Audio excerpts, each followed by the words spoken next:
You can just talk to her. I'll hold this. Okay. All right, so what made you feel like it was important to be here today?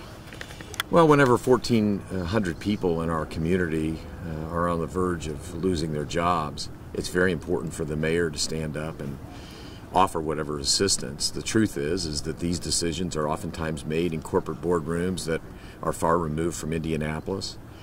So my ability to help is perhaps limited.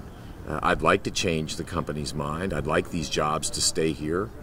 I think that they're certainly worthy.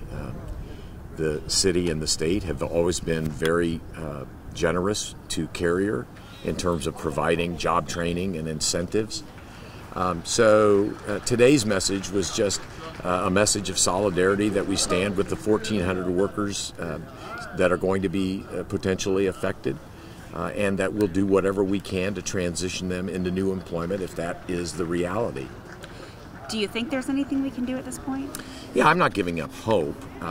Now, I tend to look at these things very realistically, and as I said to the group gathered today, you know, being angry is not one thing that a mayor can afford to do.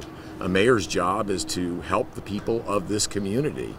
And being angry doesn't save one job, doesn't help one family, doesn't educate one child, doesn't protect one retirement. So I try to avoid being posturing and hyperbolic. I just simply need to be about the business of figuring out how we can save as many jobs as possible. And once that has run its course, then transition people into new, good-paying employment. What do you do next in this process? Well, the very first day we learned of the Carrier decision, we formed a task force. I signed an executive order creating a bipartisan task force of local, state, and federal officials to do everything, to explore every opportunity, to pursue every job training grant, anything and everything that will help these workers have a soft landing. Obviously, the goal, number one goal, will be to try to keep the jobs, or to keep as many jobs here in Indianapolis as we can. But if that is not ultimately possible, then we need to help these people find new employment. Obviously, you've seen this has the issue has reached the presidential race. Does that surprise you?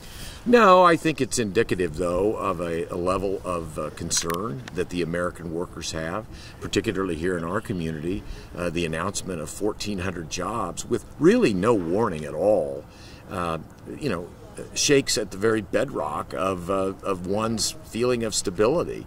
The people of the city of Indianapolis, not only, I think, their hearts go out for these 1,400 people affected, but they can't help but in the back of their minds think, is my job secure? Is my job safe? Can a corporate decision made somewhere outside the state of Indiana affect me adversely? So they are understandably concerned.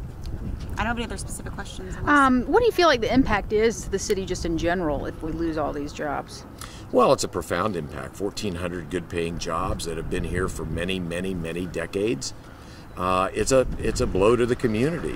But as I said inside today, my job as mayor is to not sit around and wring my hands. My job is to get to work and try to find good opportunities for the people who are adversely impacted.